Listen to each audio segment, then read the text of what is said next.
Ketika Rasulullah SAW baru saja wafat, kemudian dibaiatnya Abu Bakar sebagai khalifah pada saat itu, terjadi kegoncangan, ya. Terjadi peristiwa yang sangat mengganggu pada kedaulatan umat Islam pada saat itu, yaitu munculnya gerakan riddah. Riddah di sini maksudnya munculnya beberapa kabilah di sekitar Jazirah Arab yang kemudian menyatakan diri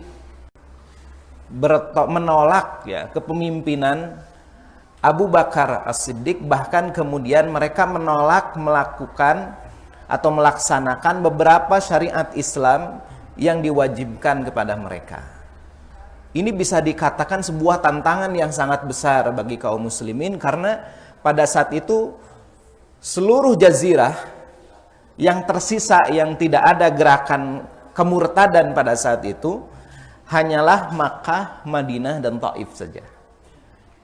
Bisa kita bayangkan ya, kabilah-kabilah terutama mereka yang baru masuk Islam, jadi yang tunduk kepada pemerintahan Islam pada saat itu, menyatakan diri tidak mau tunduk kepada kepemimpinan Abu Bakar As-Siddiq. Jadi mereka menganggap bahwa dengan wafatnya Rasulullah SAW, maka mereka merasa tidak terikat lagi oleh aturan-aturan Islam. Tidak ada lagi hukum-hukum, tidak ada lagi kewajiban-kewajiban mereka kepada pemerintahan Islam. Jadi fenomena riddah ini ditandai dengan kabilah-kabilah ini menolak membayar zakat. Menolak membayar zakat. Kata mereka, dulu kami membayar zakat kepada Rasulullah SAW. Kami tunduk patuh kepada Rasulullah Muhammad SAW. Dan saat ini Rasulullah sudah wafat, maka tidak ada lagi kewajiban kepada kami. Jadi mereka kemudian tidak mau membayar zakat. Bahkan mereka kemudian murtad dari Islam, dan sebagian mereka kemudian apa? Mengikuti nabi-nabi palsu. Muncul nabi-nabi palsu. Bahkan kalau kemunculan nabi palsu ini sudah sejak ketika Rasulullah SAW ini masih hidup. Di akhir hayatnya ini sudah mulai muncul benihnya. Orang muncul Musailamah Al-Kadzdzab. Kemudian muncul juga Al-Aswad Al-Unsi, ya, di Yaman, yang mengaku sebagai nabi. Ini Rasulullah masih hidup. Jadi di akhir hayatnya menjelang wafatnya ini sudah muncul Musailamah Al-Kadzdzab. Nanti saya ceritakan agak sedikit panjang tentang Musailamah Al-Kadzdzab nanti di belakang. Nah ini tantangan awal kepada pemerintahan Islam yang baru saja terjadi, marhalah intiqaliyah. Jadi memasuki tahapan peralihan kekuasaan dari seorang nabi yang menjadi pemimpin umat, kemudian beralih kepada penggantinya yang bukan seorang nabi. Gerakan pada saat itu terjadi, yaitu riddah, kemurtadan. Jadi kabilah-kabilah Arab itu murtad semuanya kecuali ya di 3 wilayah, yaitu Makkah, Madinah, dan Taif. Ini bisa kita bayangkan. Bisa kita bayangkan situasi dan kondisi yang genting dan sangat mencekam pada saat itu, karena terjadinya pembangkangan kepada kaum muslimin atau pemerintahan kaum muslimin pada saat itu. Bahkan penduduk Makkah sendiri nyaris murtad. Jadi ini mereka-mereka yang baru masuk Islam. Ketika Rasulullah SAW melakukan futuh Makkah, nah ini orang-orang Makkah ini kan orang-orang musyrikin pada saat itu, tidak ada pilihan lain. Kalau mereka ingin selamat, mereka akhirnya masuk Islam. Nah di antara mereka ini ada orang-orang yang memang belum kuat keimanannya. Kemudian kabilah-kabilah juga mereka ngikut juga. Dan kebanyakan di antara mereka itu yang keimanannya ini masih lemah. Bahkan menunggu-nunggu, nanti kalau Muhammad menang baru saya masuk Islam, gitu. Tapi ketika ketika Rasulullah masih berjuang, mereka cuma nonton aja, lihat aja gitu, nggak mau menolak, tidak secara langsung menolak. Bahkan sebelumnya ada orang yang berperang dengan Rasulullah SAW. Nah, ketika penduduk Makkah pada saat itu kelihatan mereka ini ada gejala-gejala ingin juga murtad, hingga salah seorang sahabat itu, Itam bin Usaid, itu sampai ketika melihat gelagat, itu mereka dia langsung apa? Menyembunyikan diri, menghindar. Jangan sampai kemudian dia celaka nanti di Mekah gitu. Nah, pada saat itulah kemudian muncul Suhail bin Amr. Bapak-bapak hadirin, masih ibu-ibu masih ingat siapa Suhail bin Amr? Peristiwa apa? Suhail bin Amr. Suhail bin Amr, saya ingatkan dulu ketika kita membahas tentang perjanjian Hudaybiyah. Ya. Orang musyrikin Quraisy yang datang sebagai apa?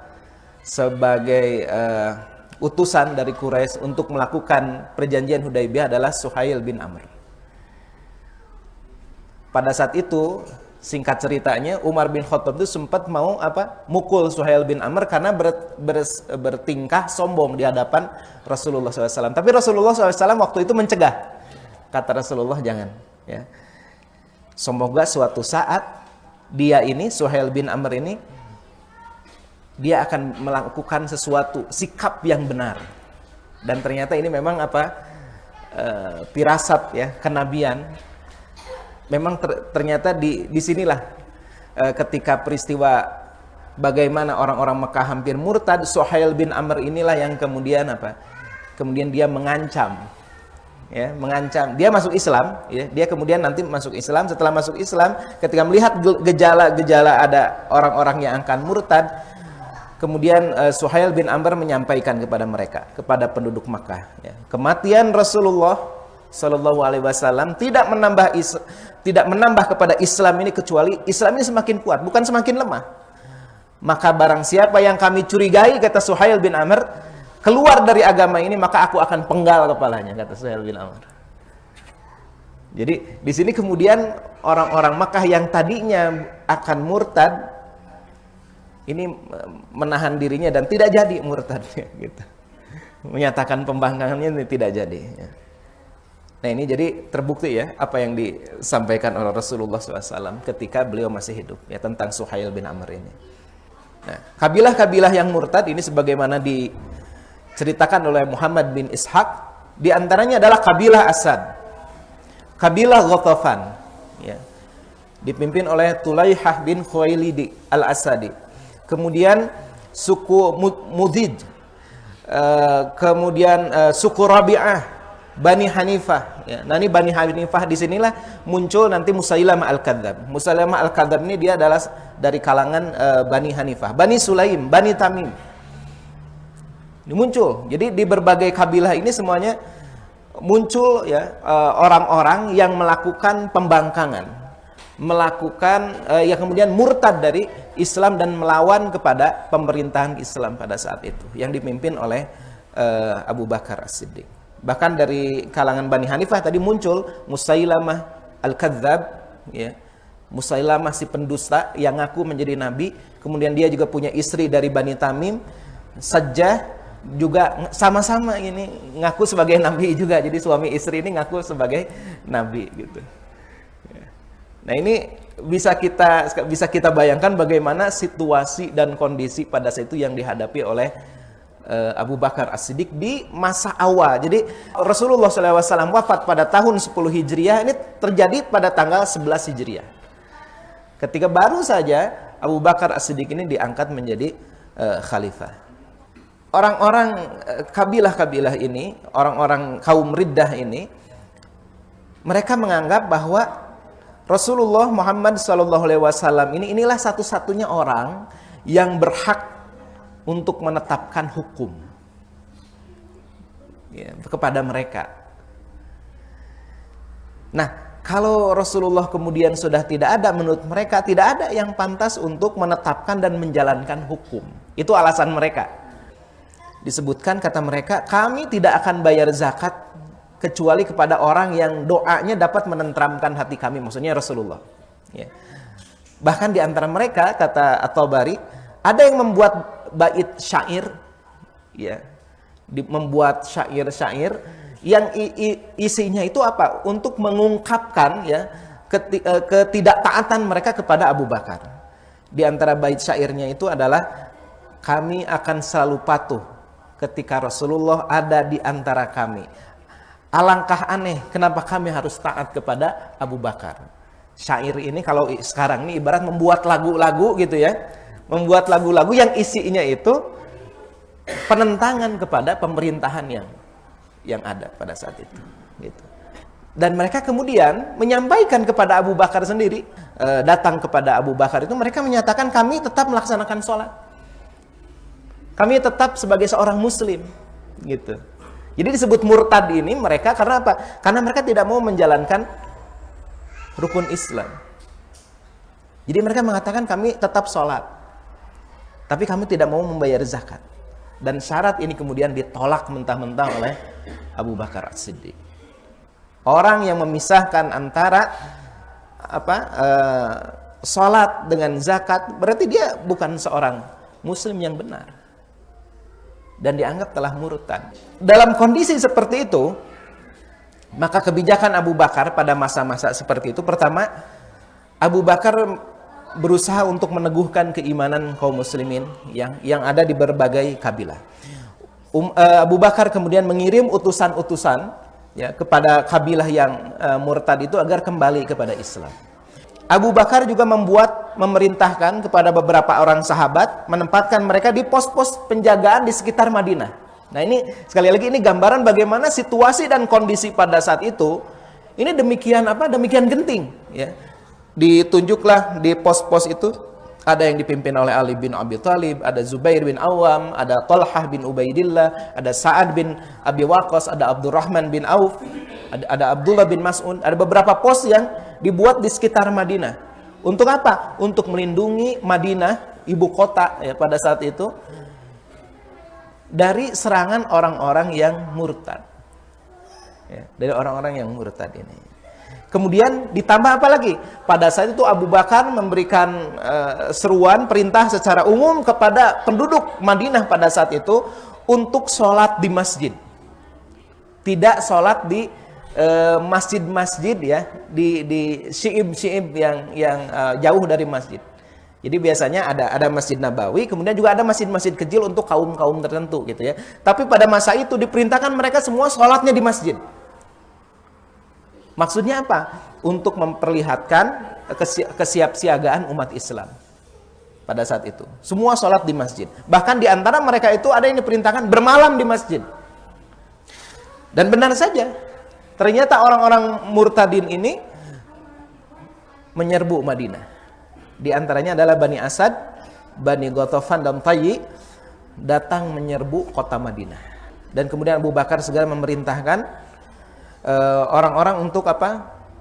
Untuk menyerang. Dan ini apa? Orang tadi jamaah di masjid yang sudah dikumpulkan oleh Abu Bakar As-Siddiq, digerakkan oleh Abu Bakar As-Siddiq sehingga kemudian musuh-musuh ini bisa dipukul mundur oleh kaum muslimin pada saat itu.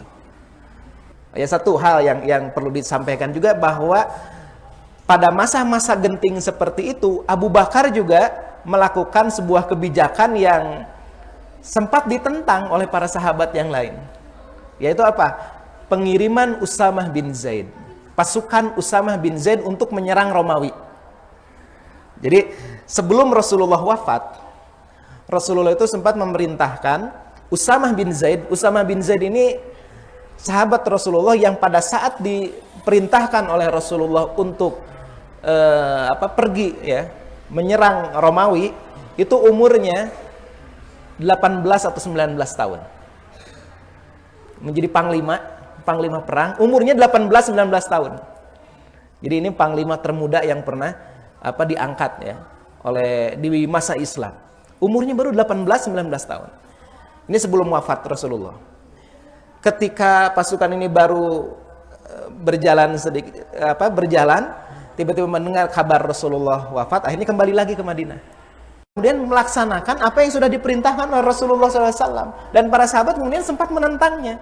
Ini kita dalam kondisi genting seperti ini, kenapa gitu. Romawi ini yang akan diserangnya. Tapi Abu Bakar bersikeras, justru ya dengan pengiriman seperti ini, orang-orang yang ada di luar jauh dari wilayah Madinah, kabilah-kabilah ini supaya tahu dalam kondisi lemah sekalipun, gitu ya. Umat Islam ternyata tidak betul-betul lemah, bahkan memperlihatkan kekuatannya. Dan ini mungkin terbukti gitu ya. Terbukti dengan pengiriman pasukan Usamah ini. Dan ini pasukan Usamah ini, kemudian pasukan Romawi itu nggak mau keluar dari wilayah Syam itu, tidak mau keluar. Dan kemudian kabilah-kabilah yang ada di sekitar Syam, kabilah-kabilah Arab yang menjadi negara satelit dari Romawi itu pada saat itu kemudian tunduk kepada pasukan umat Islam, menyatakan diri tunduk kepada Madinah. Mereka takut nggak mau berperang. Nah, nanti pasukan Usamah ini kemudian pulang lagi ke Madinah dan kemudian membantu penyerangan kepada kaum murtadin ini, gitu.